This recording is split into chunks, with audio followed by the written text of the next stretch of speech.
نبیل نے کہا۔ میں نے تم سے آنے کو کہا تھا نا، اس لیے اپنی بات کو سچ ثابت کرنے آ گئی ہوں، میں نے مسکراتے ہوئے کہا۔ کون سا کپڑا دکھاؤں؟ نبیل نے کہا۔ میں کپڑا خریدنے نہیں آئی، میں نے دھیرے سے کہا۔ یہ مجھے بھی معلوم ہے، مگر یہاں کے لوگوں کو کسی قسم کا شک نہ ہو۔ کپڑا دیکھ لو، تمہیں کپڑا خریدنے کو کون کہہ رہا ہے؟ اس بہانے بات چیت اور دیدار ہوتا رہے گا۔ وہ ہنستے ہوئے آہستہ سے بولا۔ ہاں تم ٹھیک کہہ رہے ہو، ترکیب تو اچھی ہے، مگر میرے جانے کے بعد تمہیں بلا وجہ کپڑوں کو طے کر کے رکھنا پڑے گا، میں نے کہا۔ یہ ہمارا کام ہے، کوئی مسئلہ نہیں ہے، یہ کہتے ہوئے نبیل نے کئی دھان کھول کر رکھ دیے۔ میں کپڑوں کو ایسے دیکھنے لگی تھی کہ جیسے واقعی کپڑے خریدنے کو آئی ہوں۔ میں کچھ دیر نبیل کے پاس بیٹھ کر آ گئی۔ وہ دکان تھی، اس لیے میں وہاں زیادہ دیر تک نہیں بیٹھ سکتی تھی۔ مجھے نبیل سے ملاقات کر کے بہت سکون ملا تھا۔ راستے میں گھر آتے ہوئے یاسمین نے مجھ سے پوچھ ہی لیا، یہ سب کیا ہے؟ کون سا چکر چلا رہی ہو؟ کون سا چکر بھائی؟ میں نے کہا۔ تم نے بھی عشق وغیرہ کا چکر پال لیا ہے؟ عشق کیا کب جاتا ہے، اور مجھے نبیل سے عشق ہو گیا ہے۔ شمائلہ، میری بات تمہیں وقتی طور پر کڑوی لگے گی، مگر بعد میں احساس ہوگا کہ میں نے بالکل ٹھیک کہا تھا۔ تم عشق کے چکر میں مت پڑو، یہ بڑا خراب چکر ہے۔ خراب کیوں ہے؟ میں نے ہنستے ہوئے کہا۔ تمہاری اس سے شادی بھی نہیں ہو سکتی، پھر تم نبیل سے عشق کر کے اپنا وقت ضائع کر رہی ہو۔ میری اس سے شادی کیوں نہیں ہو سکتی؟ میں نے پوچھا۔ اس لیے کہ تمہارے یہاں برادری میں شادی کی جاتی ہے، تمہارے گھر والے کسی صورت راضی نہیں ہوں گے۔ میرے امی اور ابو مجھ سے بہت محبت کرتے ہیں، میں انہیں اس بات پر راضی کر لوں گی۔ مجھے یقین نہیں آ رہا کہ تمہارے گھر والے اس رشتے پر تیار ہوں گے، یاسمین نے کہا۔ ابھی کون سا شادی ہو رہی ہے، وقت آنے پر دیکھا جائے گا، ابھی کچھ انجوائے کر لینے دو، میں نے کہا۔ میری بات پر یاسمین خاموش ہو گئی۔ گھرانے تک ہم دونوں میں کوئی بات نہ ہو سکی۔ اس وقت میں خود کو ہواؤں میں اڑتا محسوس کر رہی تھی۔ یاسمین مجھے ٹھیک سمجھا رہی تھی، مگر میری سمجھ میں اس وقت اس کی بات نہیں آ رہی تھی۔ موبائل میرے پاس ہوتا تھا، نبیل سے بات کرنا میرے لیے کوئی مسئلہ نہ تھا، میں جب چاہتی اس سے رابطہ کر سکتی تھی۔ نبیل نے مجھ سے بات کرنے کو رات کا وقت دیا ہوا تھا، اس وقت وہ بالکل فری ہوتا تھا۔ اس کی باتیں ختم ہونے کا نام نہ لیتی تھیں، یہ اس کی باتیں ہی تھیں جو میں اس کی دیوانی ہو گئی تھی۔ جب ملاقات کرنے کو دل چاہتا اس کی دکان پر چلی جاتی۔ دوسرے لوگ سمجھتے تھے کہ میں کپڑا دیکھنے آئی ہوں، لیکن حقیقت اس کے برعکس تھی۔ ہم دونوں ایک دوسرے کو دیکھ کر ایک طرح سے تسکین حاصل کر لیتے تھے۔ یہ سلسلہ کئی ماہ تک چلتا رہا۔ میں نے جس راستے کا انتخاب کیا تھا وہ شادی پر جا کر ختم ہوتا تھا۔ میرا خیال تھا کہ میرے والدین اس رشتے کے لیے مان جائیں گے، کیونکہ وہ میری کوئی خواہش رد نہیں کرتے تھے۔ نبیل برسرِ روزگار تھا، قبول صورت بھی، یہ میری خوش فہمی ہی نکلی۔ میرے گھر والے اس رشتے کے لیے بالکل تیار نہ ہوئے۔ جب نبیل نے رشتے کا پیغام بھجوایا، میرے والدین نے صاف انکار کر دیا اور کہا کہ ہم اپنے بچوں کی شادیاں برادری سے باہر نہیں کرتے۔ وہ ٹکا سا جواب لے کر چلے گئے۔ رات کو جب نبیل سے میری بات ہوئی تو وہ بولا، جب تمہیں پتہ تھا کہ تمہارے گھر والے برادری سے باہر شادی نہیں کرتے، پھر کیوں مجھ سے راہ و رسم بڑھائی تھی؟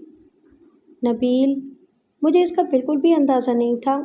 میں اپنے والد کو روشن خیال سمجھتی تھی، گھر میں ایسی باتیں کرتے تھے، بس ان کی باتوں سے میں نے سوچا کہ گھر والے میری ضد پر اس رشتے کو تیار ہو جائیں گے۔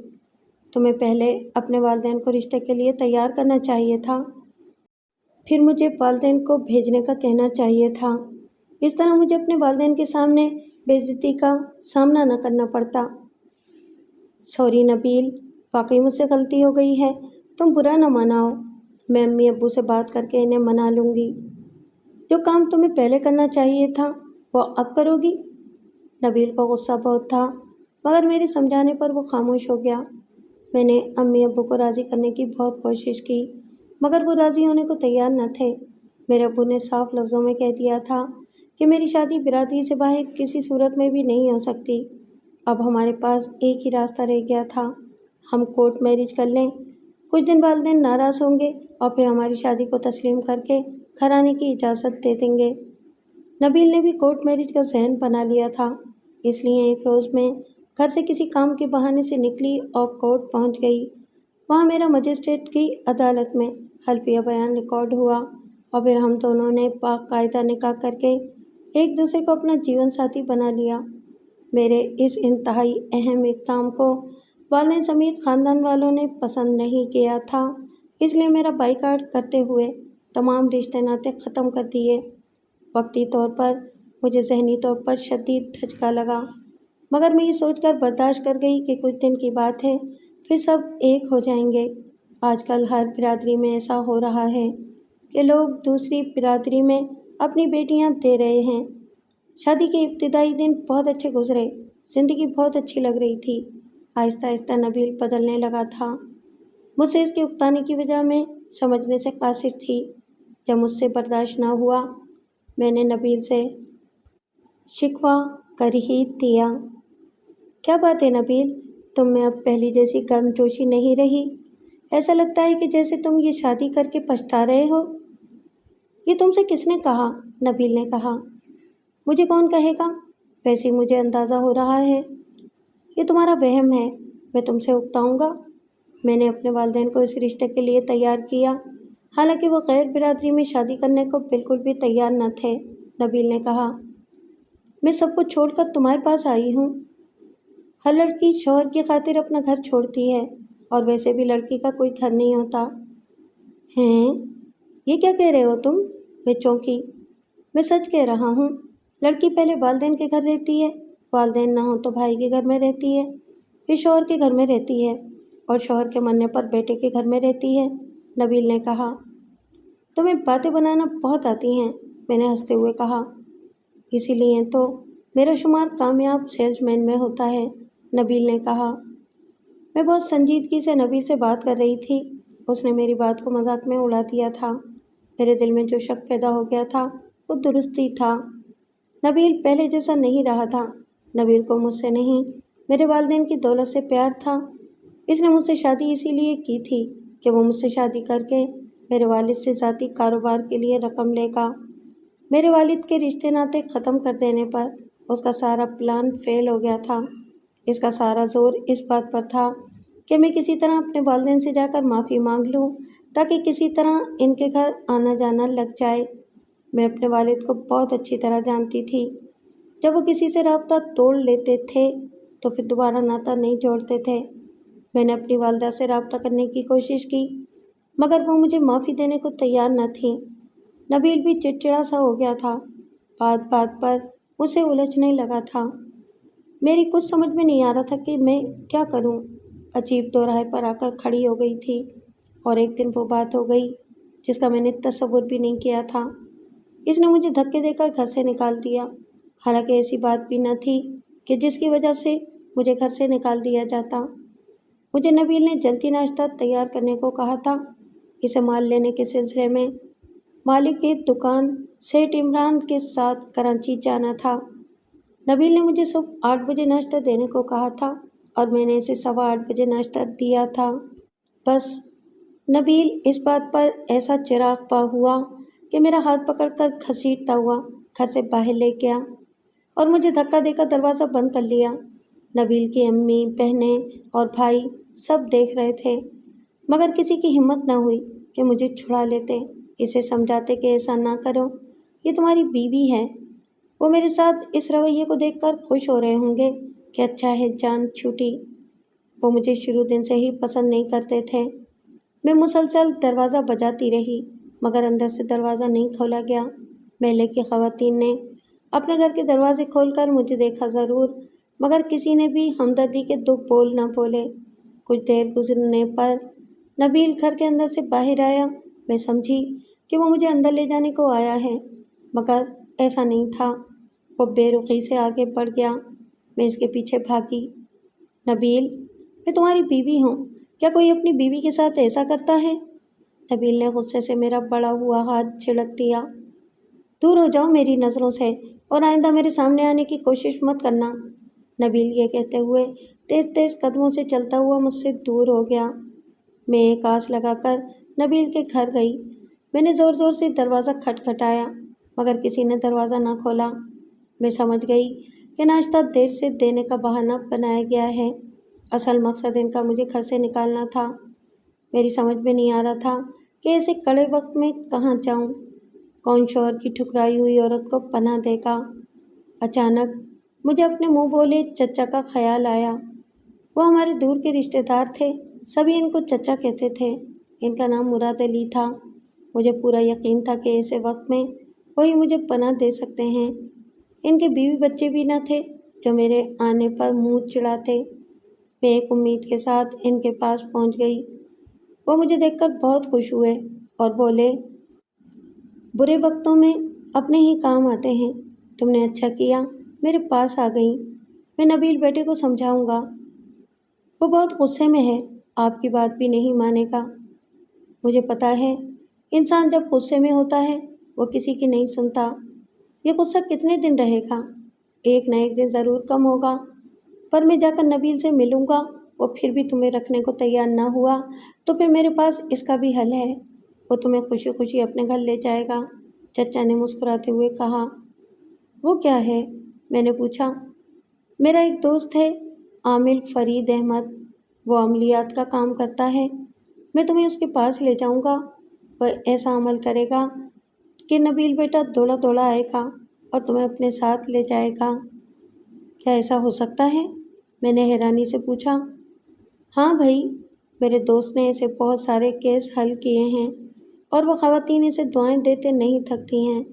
عامل فرید کے طفیل ان کے گھر آباد ہوئے ہیں۔ ایسی بات ہے تو اس عامل فرید کے پاس مجھے ضرور لے جانا، میں نے کہا۔ ہم کل عامل کے پاس چلیں گے، تم بے فکر رہو، چچا مراد نے کہا۔ دوسرے دن چچا مجھے عامل فرید کے پاس لے گیا۔ میں سمجھ رہی تھی کہ وہ عامل کوئی بوڑھا آدمی ہوگا، لیکن وہ تو ایک نوجوان تھا، چہرے پر ہلکی ہلکی داڑھی، سر پر ٹوپی اور ہاتھ میں تسبیح۔ عامل فرید مجھے نہ جانے کیوں اچھا نہیں لگا تھا۔ چچا مراد نے اس کی ڈھیروں تعریفیں کی تھیں۔ راستے میں آتے ہوئے یہ بھی بتایا تھا کہ وہ غریب اور بے سہارا لڑکیوں کو سرکاری نوکریاں بھی دلا چکا ہے، ضرورت پڑنے پر وہ تمہیں نوکری بھی دلا دے گا۔ میں سرکاری نوکری سے زیادہ نبیل کے پاس جانا چاہتی تھی۔ عامل نے مجھ پر کچھ پڑھ کر دم کیا اور جلانے کو کچھ تعویذ دیے جو روزانہ مجھے شام کو مغرب کے وقت جلانا تھے۔ ہم دونوں عامل فرید احمد سے ملاقات کر کے گھر چلے آئے۔ چچا کے پاس رہتے ہوئے مجھے ایک ہفتہ گزر رہا تھا۔ اس ایک ہفتے کے دوران چچا نے میری خوب آؤ بھگت کی، ذرا بھی یہ احساس نہیں ہونے دیا کہ میں کسی دوسرے کے گھر میں ہوں۔ ایک ہفتے کے دوران میں عامل فرید احمد کے پاس 3 بار گئی تھی۔ ہر بار اس نے مجھے یقین دلایا کہ میں گھبراؤں نہیں، سب ٹھیک ہو جائے گا۔ وہ مجھ سے نبیل اور اس کے گھر والوں کے بارے میں گریز گریز کر پوچھتا بھی رہتا تھا۔ ایک ہفتہ گزر جانے پر میں عامل کے پاس چچا مراد کے ساتھ گئی۔ عامل فرید احمد نے مجھ پر کچھ پڑھ کر دم کیا اور سگریٹ سلگا کر پینے لگا۔ کچھ دیر تلک خاموشی رہی۔ میں نے استخارہ کیا ہے، اس میں تمہارا کام فی الحال ابھی بنتا نظر نہیں آ رہا ہے، عامل فرید نے خاموشی توڑتے ہوئے کہا۔ وہ کیوں؟ تمہاری ساس نے زبردست قسم کا کالا جادو نبیل پر کرا دیا ہے، جس کا توڑ فوری طور پر ممکن نہیں ہے، کچھ وقت لگے گا۔ کتنا وقت لگے گا؟ میں نے پوچھا۔ میں یقین سے نہیں بتا سکتا کہ کتنا وقت لگے گا، مگر مجھے اتنا ضرور یقین ہے کہ میں اس کالے جادو کا توڑ کر دوں گا۔ میں چاہ رہی تھی کہ جلد اپنے گھر چلی جاؤں، میں نے کہا۔ ہر چیز کا ایک وقت مقرر ہوتا ہے، تمہارے شوہر پر جو کالا علم کیا گیا ہے اس کا ایک وقت مقرر ہے، اس سے پہلے اس کا توڑ نہیں ہو سکتا۔ تم صبر سے کام لو، سب بہتر ہو جائے گا۔ مجھے یہ یقین ہے کہ نبیل مجھے ضرور گھر لے کر جائے گا، لیکن جب تک وہ نہیں لے کے جائے گا دماغ پر ٹینشن تو رہے گی۔ میں سمجھ رہا ہوں کہ تم اپنے چچا پر زیادہ دن بوجھ نہیں بننا چاہتی۔ میں کوشش کروں گا کہ تمہیں کوئی سرکاری نوکری دلوا دوں، اس طرح تم خود اپنا خرچہ اٹھا لو گی اور اپنے چچا پر بوجھ نہیں بنو گی۔ عامل فرید احمد نے مسکراتے ہوئے میری طرف دیکھا۔ سرکاری نوکری؟ میں سوچ میں پڑ گئی۔ میں سرکاری نوکری کیسے کروں گی؟ جیسے سب کرتے ہیں؟